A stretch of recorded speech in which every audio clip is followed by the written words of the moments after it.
David Bavrez, dans votre livre « Bienvenue en économie de guerre » aux éditions Novice, il y a un propos qui est un propos contre-intuitif et qu'il va falloir que vous nous expliquiez.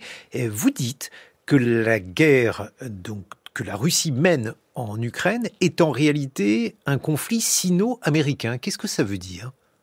C'est ce que j'appelle la yéménisation de l'Europe. Vous savez, l'Iran et l'Arabie Saoudite se faisaient la guerre. Vous faites jamais la guerre chez vous. Vous faites la guerre dans une région tierce. Et aujourd'hui, on voit bien que à la fois les États-Unis et la Chine font leur guerre en Europe. L'idée, c'est que la Chine pille la Russie en achetant des hydrocarbures à vil prix, et que nous, Européens de l'Ouest, nous avons un transfert de valeur vers les États-Unis à travers l'énergie, le gaz naturel liquéfié, à travers la défense, à travers la réindustrialisation qui se fait non pas en Europe, mais aux États-Unis à travers l'Iran. Il n'y a pas eu un transfert de valeur aussi important depuis sans doute la Seconde Guerre mondiale.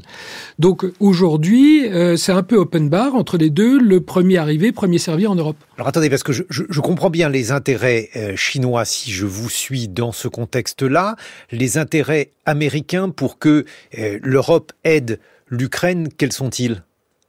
C'est que plus ce conflit dure, plus il y a un transfert de valeur vers les États-Unis. Les États-Unis envoient je rappelle, le soutien militaire à l'Ukraine, il est à 80% américain. Donc, l'argent qu'on met, l'aide à l'Ukraine, il retourne aux États-Unis le lendemain.